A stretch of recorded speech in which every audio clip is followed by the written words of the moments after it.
One could argue that there has truly never been anything like Facebook. The undeniable king of social networks took the web by storm several years ago and has since become a household name. Almost everyone has a Facebook account, and about 3/4 of all US adults check it regularly. There is simply no other platform so consistently and universally used all around the globe. For many businesses and organizations, their Facebook presence has replaced their actual website, at least in importance, because more people are likely to interact and receive updates there. Is there a blackout in your city or an emergency in your local area? There's a good chance that the power company or news agencies will be posting updates on Facebook more quickly and consistently than on their own websites. Why? Because that's where everybody is, and you need to be where your audience is. Facebook has done an excellent job of developing an environment where people stay inside the platform. Although links to the outside are easy to create, it's now just as easy and perhaps more beneficial to keep things inside Facebook. For example, until a couple years ago, most people who wanted to share videos did so by linking to a YouTube video.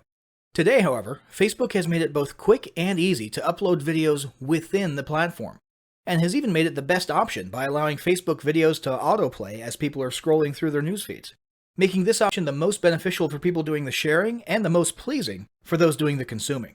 And that's just one example of the things Facebook has done over the last couple years to keep people and businesses inside the platform. The result? After years of this sort of structuring and positioning, Facebook users now actually feel more comfortable when they remain inside Facebook. People trust and feel safe with the Facebook interface, the color scheme, and the overall look and feel, and prefer to consume content inside of it. Hence the enormous success of Facebook native advertising. The point is, if you want to market your business or brand in the place where your audience spends most of their time and in a context in which they feel most comfortable, and by the way, you do, then you need to be marketing on Facebook. To fully get the point across here, let's look at some more statistics that'll give you a fuller appreciation of Facebook's size, reach, and importance. Almost 40% of the entire world's online population is on Facebook. Of the remainder who don't use Facebook, half of them live with someone who does. There are currently almost 1.8 billion monthly active users, and that's growing by 500,000 new users per day. Almost 1.2 billion daily logins occur, and 6 new profiles are created every second. More than 1 million hours of video viewing takes place on Facebook. Over 250 billion images have been uploaded, which boils down to about 350 million images per day. And just in case you were wondering about the level of engagement, Facebook users generate 4 million likes, 510,000 comments, and 293,000 status updates per minute. With a growing and engaged user base like that, it's no wonder more than 40% of marketers report that Facebook is a critical part of their business. The question is, how do you make it work for you? Now, a quick note on paid versus organic Facebook marketing. Ideally, a solid Facebook marketing strategy should include a solid mix of both of these. Organic marketing is an excellent and critical way to provide content and value, keep your audience engaged, gain brand exposure, grow loyal followers, and establish rapport. Paid ads are a great way to boost those efforts as well as to accomplish a variety of off-Facebook goals, such as website visitors, lead generation, and sales. Facebook's masterfully established native ad style has made paid ads even more effective than anyone could have imagined. That said, this guide will focus almost exclusively on organic marketing methods. If you're interested in how to get started with paid Facebook advertising, definitely check out our other guide on that topic. And now, without further ado, let's move on to the first step of any Facebook marketing endeavor: establishing goals.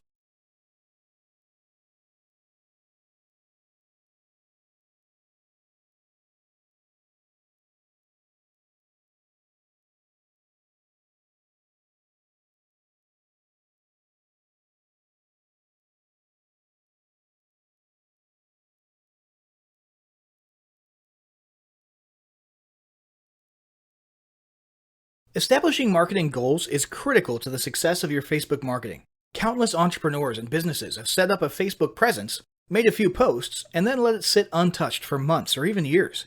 This is usually due to a lack or absence of goals. So before you even begin establishing any sort of Facebook presence or strategy, you need to establish clear marketing goals. Your goals should be specific, measurable, and attainable. They can be long-term, short-term, or a mix of both. Deadlines and milestones can be helpful as well. Let me give you an example. I want to increase my social following would be an example of a bad goal that will likely result in your marketing efforts petering out after a while, because there's no specifics or milestones. On the other hand, I want to gain 1,000 likes by Christmas is an example of a good goal. It's specific, measurable, and certainly attainable. Below are some examples of the various goal categories you might be interested in for your business. First up, there's traffic to website, which usually means sales, leads, or content marketing. Probably one of the most popular goals of Facebook marketing is to funnel your Facebook traffic back to your own web properties. After all, most businesses don't do business on Facebook. You're leveraging Facebook to obtain traffic and convert that traffic into brand followers, leads, prospects, and customers. So maybe your goal is to get people to a landing page with a free offer where they can subscribe to your list and become a lead. Maybe they're being sent to a sales page or an e-commerce store. Maybe you just want to do some content marketing and send them to your blog. Whatever the case, the end goal for a lot of businesses will likely be bringing Facebook traffic away from Facebook and over to their own web properties. Next, let's look at the social following goal, which we also refer to as Facebook as autoresponder. In this goal category, your aim is to build a large number of followers. This usually means likes in the case of a business or brand page, or it could mean friends if you're focusing on your personal profile. The reason we also refer to this as Facebook as autoresponder is because the main sought-after benefit here is to increase the number of people who will see your posts in their newsfeed. In this sense, your Facebook posts become similar to sending out email broadcasts via your autoresponder. It should be noted that Facebook has recently adjusted its algorithms in such a way that people tend to see less posts from businesses they've liked. This means a much smaller percentage of your followers will actually see your posts in their newsfeeds today than did in the past. Still, if you grow a large enough community, this can still be very beneficial, and if your content is engaging enough to get a lot of traction in the form of likes, comments, and shares, you can significantly increase the range of your organic reach into people's newsfeeds. Next, there's passive presence. Some businesses might have purely passive goals. Simply being present and discoverable inside of Facebook is a benefit that has wider appeal and greater utility than you may think. In many cases, a company's Facebook presence might supersede or even totally replace what was once the role of a website. Your business's phone number, address, directions, hours of operation, mission statement, and so on can now all be found on a Facebook page. And depending on your audience, that might be where most people seek you out, rather than your website. The ease of posting announcements, updates, photos, and other content without relying on a web developer or having to use a web building platform also makes Facebook pages an attractive alternative to the traditional website model. This same approach can also be used for events, communities, and brands. Next, let's talk about brand awareness. Another goal that's less thought about might be spreading brand awareness and recognition. If you're just starting out, there's a good chance your brand might be in need of a jump start. If nobody's ever heard of you, a great way to increase recognition is to simply create and share unique, helpful, or entertaining content and get your name, logo, and overall brand identity in front of as many eyeballs as possible, as many times as possible. If this is your goal, you want to avoid being salesy in the beginning. Ensure you're focused almost entirely on posting helpful, relevant, or entertaining content. Next, there's expanding existing audiences. If you've already got an audience, your goal might be to make it bigger. This can be done via several social marketing methods. Sharing viral content, either curated or created yourself, can lead to a huge increase in your Facebook audience. Recently, a restaurant in Southern California released a 60-second video with shots of people enjoying their signature menu item, an enormous T-bone steak topped with melted cheese, and it went viral in one day. They had already garnered a respectable audience prior to the video, but after the video, their Facebook audience and engagement skyrocketed, and so did their foot traffic. Although creating your own viral content like that can be great, if you don't have the time or the means to do so, you can simply leverage existing content that's already proven itself to be viral by curating or resharing it with your own comments or angle added to it. Also, a few humorous images and memes can't hurt either. Other ways to expand existing audiences can include contests, sweepstakes, and gamification. Assuming your offers and prizes are compelling enough, incentivized sharing can be very effective. Just ensure your methods are permitted by Facebook's terms of service. After that, there's enhancing or repairing public relations. Do you want to set your company apart in the public eye? Do you want to associate your brand with feelings of goodwill and community involvement? Did you accidentally spill a ton of crude oil into the Gulf of Mexico and kill a bunch of fish? If any of these apply to you, then enhancing or repairing your public relations could certainly be a good Facebook marketing goal for your business. You can bet that when a certain major energy giant had an oil spill on its hands a few years ago and became public enemy number one, they went into PR repair overdrive. They were literally hated by almost everybody, and their business could easily have disappeared off the face of the earth. But instead, they handled it masterfully and began pouring millions, if not billions of dollars into massive PR campaigns to improve their image and highlight their commitment not only to fixing the mess, but to the environment in general. This PR campaign lasted years, was very effective, and you can bet they leveraged social media platforms like Facebook as well. But it doesn't take a humiliating public catastrophe to make PR enhancement a good idea. This is a goal that any business can engage in. Non-sales related campaigns can include photos or videos that foster positive values and goodwill, or even involvement in social movements or noble causes. A quick note about the social movements: be careful not to alienate half of your prospects. Although you may be super passionate about something and it may seem like it's worth putting your company out there in association with a certain cause, there's a good chance that a month later when you sit down to do your bookkeeping, you're going to regret it. So just be careful how you go about that. Here's some more ideas. Did your business recently donate to a charity? Build a school in a third world country? Serve food at a local pantry? These are all things to post about for the sake of PR. These don't necessarily need to be about things that your business participated in. They can be content about general things like a heartwarming video about helping the poor or caring for the elderly. Special holidays like Christmas, Thanksgiving, or Mother's Day also present opportunities to leverage emotions, foster goodwill, and enhance your PR. Finally, there's market research. A hugely beneficial goal of Facebook marketing is market research. If you're just starting your business or going down a new path, Facebook can be an excellent place to learn more about your audience and your market. This can be done in a structured way with things like surveys and questionnaires, or in a less structured way by simply engaging with your audience, commenting, asking questions, and so on. Also, lurking or conversing in Facebook groups related to your industry can teach you a ton about what your customers want and who they are. Beyond that, you can monitor your competitors' pages and groups to see what their customers like and what they're complaining about, so you can adjust your business accordingly. Creating your own group and engaging within it is another great way to get a constant stream of market data and audience data flowing into your business. Ultimately, your goal should be to come up with 1 or 2 ideal customer avatars that you can then base your marketing and product development on. All the goals you've learned about in this section require some sort of presence on Facebook. Your Facebook presence can take various forms, and that's what we'll discuss next.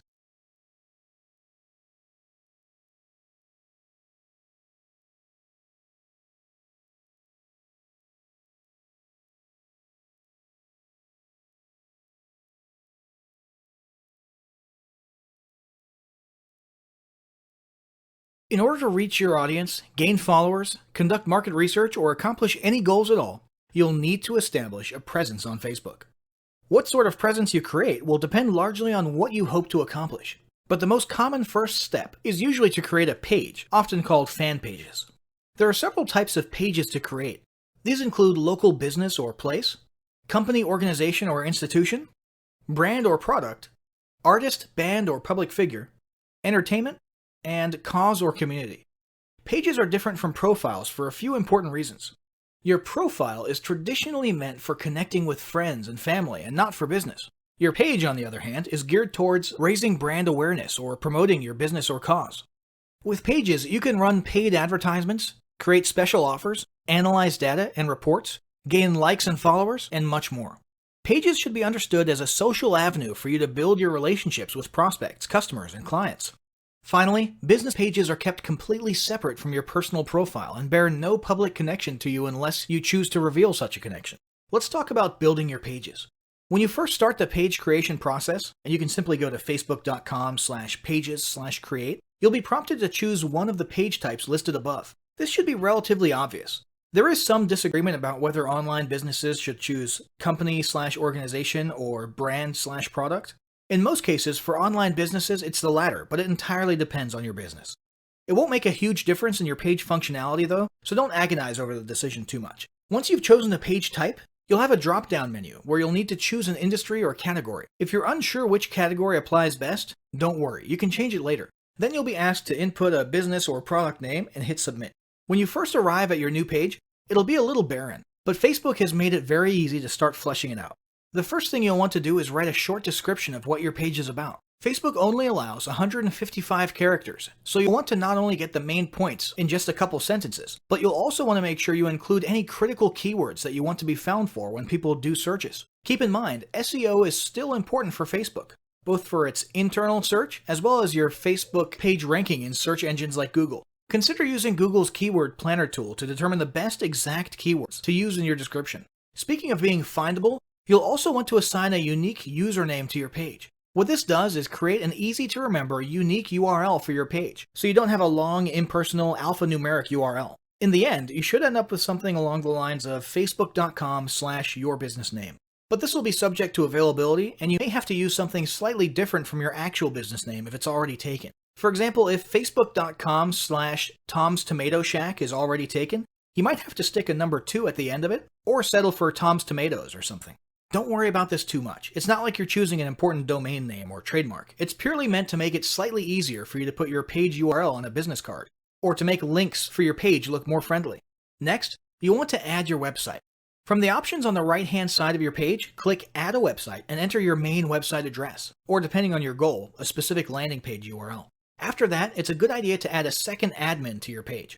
Even if you're the sole owner and employee of your business, you should still do it. This way, if your page or profile gets hacked, and that does happen, or if you get locked out of your profile for any reason at all, you'll at least have someone else who can try to access the page and do what needs to be done. This is a security precaution, so it doesn't matter who it is, and they don't literally need to ever be an actual admin. Heck, this could be your grandma if you want. After that, you'll want to like your own page, so you'll now be following it via your personal profile, and you'll want to make sure you turn on notifications. Now you'll want to start visually completing your page. First, you'll want to add a square profile image. This can be an image of you or your logo, or whatever you want people to see associated with your brand. In addition to being visible on your page, this will also be the avatar image that accompanies your comments and activity on Facebook when you're posting or commenting as your business. Once that's done, you'll want to add a horizontal cover image. If you don't have a horizontal image to use for your cover, you can either create one yourself via a tool like Canva, or you can pay someone on Fiverr to make it for you. Next, go to Edit Your Page Info to adjust your page details. Here you can add categories, descriptions, contact info, location, legal disclaimers, and so on. Then, go to See All Information and see if there's anything else you want to add, such as awards, privacy policy, and so on. Finally, you'll want to add a call to action button to the top of your page. This CTA button can be for booking services, contacting you, purchasing or shopping, downloading something, or even a generic Learn More. After choosing one of these categories, you'll have a choice of more specific CTA wordings to select from. Once your page is ready and looking the way you want it, you'll have an opportunity to start inviting friends to like the page or to start posting content to the page timeline. Now let's talk about another type of presence: groups. One option for establishing a presence on Facebook is to create a group. A Facebook group can be either public or private. These groups can be an excellent way to interact with your audience, share content, encourage them to interact with each other, and even start building a tribe mentality among your followers. Although groups can eventually take on a life of their own once you've got enough members in there, conversing, posting, and answering and asking questions, early on it'll be important for you to have a content posting routine to keep things fresh and moving. It may also be a good idea to appoint a moderator/admin to handle things on the inside. Be prepared. Groups can easily turn into a second customer support channel, and can also be a place where people think it's okay to dump their complaints or criticisms of your brand. Be sure to keep an eye on things in there. Try to foster a positive vibes environment, and have yourself or moderators on hand to delete or censor any comments that might harm your brand, and make it clear to members whether or not it's okay to handle customer service issues inside the group. And for the record, it's totally up to you, and in fact, handling customer service in groups publicly is becoming a bit of a trend lately. There's plenty of pros and cons to that, we're not going to get into it here. If you choose to make your group a no customer support zone, just ensure you get that message across kindly and gently, and use patience when reminding individual members about it. Remember, your whole tribe can see you here, and they will judge you on how you treat members. Let's talk about creating a group. To create a group, go to your Groups page and click the green Create Group button. You'll first need to name your group. This can be your business name or a spin-off of your business name. For example, if your group is centered around providing special training or advice on using a product, you might call it Your Product Name plus the word Masters, Experts, or Ninjas at the end of it. Each group needs to start out with at least one member. So you can either add several members right there from the beginning, or you can just add yourself for the time being and move on. The final selection is your group's privacy status: closed, public, or secret. Secret means it's not even searchable or discoverable. You can change this setting later, so don't worry about it too much right now.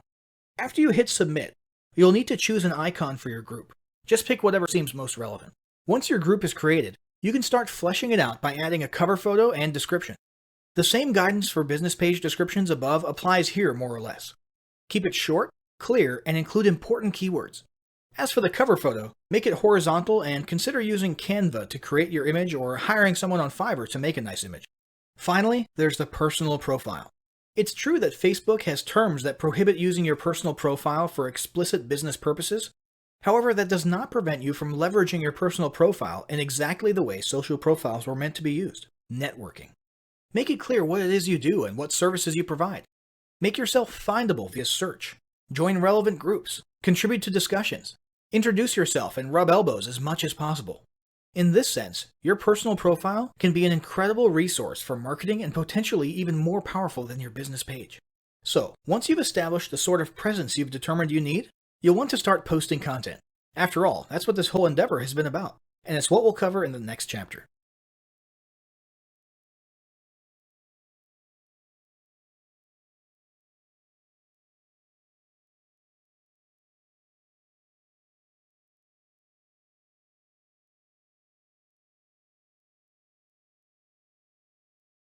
Now that you've got your presence established, it's time to start cranking out some quality organic marketing content.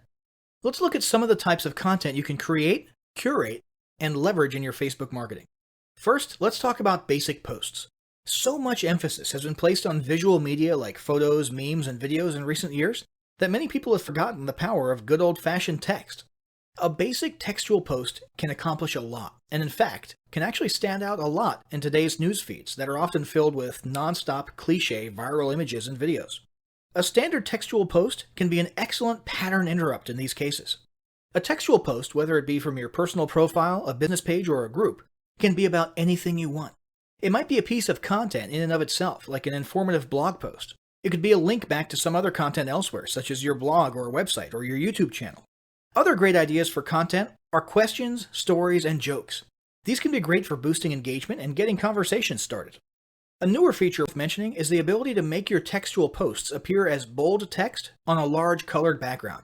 This is an awesome attention-grabbing feature that's definitely worth trying for short messages. There's only room for 2 or 3 sentences. Finally, a poll is a great way to boost engagement in your textual posts as well. Asking questions is already something that boosts engagement, and people love voting on things. So naturally, when you pair the two together, you're likely to get some great social traction. Here's a quick hint. For polls, always say something like, "Tell us why" in the comments below, so people can talk about their opinions and get some conversations and extra engagement going. Next up, there's image posts and memes. It's been almost a decade, and we're still seeing images of Boromir from Lord of the Rings looking at us in our news feeds, and telling us about how one does not simply this, or one does not simply that. Why? Because it gets people's attention, gets your point across, and usually still results in a few likes, shares, or comments. Whether it's Sean Bean as Boromir saying one does not simply run Facebook ads without using a tracking pixel, or the Dos Equis guy sipping on a beer and saying, "I don't usually try to lose 5 pounds in 1 week, but when I do, I use high-intensity interval training." The fact is, memes work, in almost any niche. In fact, it's precisely their goofy and ironic application to unexpected niches that causes them to be so funny and get a rise out of people. So it's settled. If you can find a few minutes per week to make a funny meme for your niche, it's definitely worth your time. But it's not just about memes. Other types of images can be beneficial as well. If you're working an authority angle, try posting images of you on stage at events. If you're promoting a free report or a free digital offer, you can use an image of the e-cover itself or even a generic stock image that you can find on the cheap at Adobe Stock. Make sure the images are relevant to your offer and audience. So if you're targeting restaurant owners, a smiling business owner standing outside of their restaurant might work. If you're doing a weight loss product, a stock photo of a woman stretching or a man running might be the ticket. If you're selling physical products, use an image of the product itself or of a person using the product. And remember, these are organic posts, not paid ads. So you're not bound by some of Facebook's restrictions like the text-to-image space ratio, and so on. Although there still are some terms of service that apply to all content, so be sure you familiarize yourself with those. Next up, there's videos. The uncontested king of engaging content. This still hasn't changed. In fact, if anything, it's becoming even more of a norm than ever. If you're not using videos in your Facebook marketing, you're missing out big time. While it used to be common to use YouTube for hosting your videos and simply embed or link them on Facebook, In recent years, Facebook has started to beef up their own video hosting functionality. Today, Facebook is giving YouTube a run for its money, and many people are now beginning to lean towards Facebook as their primary video sharing venue. This is beneficial not only to Facebook, but also to marketers because Facebook has made its videos super engaging by making them autoplay with no sound while people are scrolling or swiping past them in their news feeds. This results in a ton of views and engagement. So, video content is a must. But what types of video content should you be incorporating into your marketing? There are several options. There's regular vlogs, talking head videos, selfie videos, screen capture videos, instructions, tutorials, tips and tricks, funny videos, motivational videos, animated explainer videos, short advertisement videos, inspirational videos, slideshow videos. The list goes on and on.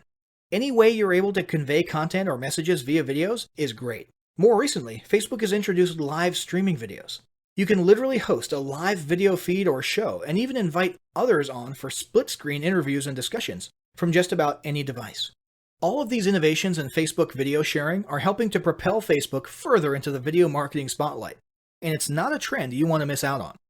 Now let's talk about curated and repurposed content. Not all content needs to be created by you or your team from scratch. One very popular form of content marketing is content curation. This means finding existing content from someone else and simply resharing it yourself. This can be done simply by using the share button on Facebook to share other interesting or entertaining posts and add your own comment or commentary. Another way to curate content is to manually republish it. This can mean copying excerpts from someone else's blog, a news article, or a book, and so on. Just ensure you always attribute it to the author. For example, here's some great tips from the folks at such and such blog. And try to always put your own comments at the beginning or end and ask your audience what their thoughts are. This is a mutually beneficial form of content marketing because you're spreading the exposure of the other entity's brand, which they'll appreciate, while also posting content with almost no work required on your part. Another option for quick content publishing is to repurpose your existing content. Do you have ebooks, reports, or guides of your own? Why not take a chapter from one of your ebooks, tweak it at the beginning and the end, and publish it on Facebook? Heck, you could turn an ebook or report into a whole series of Facebook posts covering a whole week. Have a blog on your website with interesting articles and posts? Why not post a teaser or excerpt from each blog post, old or new, and a link to the post in question? Same goes for videos, podcasts, interviews, and so on. If you've been online long enough, there's a good chance you'll be able to repurpose a lot of your old content into Facebook posts. Now let's talk about boosting content. Although this guide is about organic content and not paid ads, it's worth mentioning that you can pay to give your organic content a little kickstart and increase the reach and exposure of it. You can do this by choosing any organic post of yours and clicking the Boost Post button. This will open a new screen where you essentially turn your post into a paid ad for a limited amount of time. You can set a budget, choose an audience, and many of the other settings you'd usually apply to creating a paid ad. This will get your post in front of many eyes that otherwise would not have seen it in their news feeds. Be advised, when you use this method, your post technically becomes a Facebook ad and will then be subject to Facebook ad guidelines that most organic content is not subject to. So if you have an image in your Facebook post and the image is almost completely text or has a very large text-to-image ratio, there's a pretty good chance it's not going to be a good fit as a boosted post. Now let's talk about content planning. Planning out your Facebook marketing strategy is super important. The last thing you want is for your Facebook presence to turn into one of those where you set up a page, post a few things, and then becomes lifeless for months at a time. This happens a lot. When people see this, you instantly lose credibility. And that's why it's important for your team to have a robust content posting schedule and strategy. Ideally, you should be posting something almost every day at least. However, this need not always be content designed from scratch. Instead, you can set aside 2 days of the week that are for original, created from scratch posts or videos, while all the other days in between only require a reshared post from elsewhere or a quick meme or image. Set aside another day of each week for a video post and maybe another day for a community poll. If you have a regularly updated blog or YouTube channel, you can also simply add a new step to your blog posting or YouTube uploading workflow, in which after each post or upload, a link to the new content should be shared and teased on Facebook. There are a number of ways to easily incorporate daily Facebook posting into your weekly routine. It would also be a good idea to establish a daily or at least weekly routine for you or a team member to go through all your posts and reply or interact with your audience if they commented or asked questions. Finally, let's talk about tools, services, and help. Maintaining a regular and active Facebook presence can be a little difficult if your business is already busy as it is.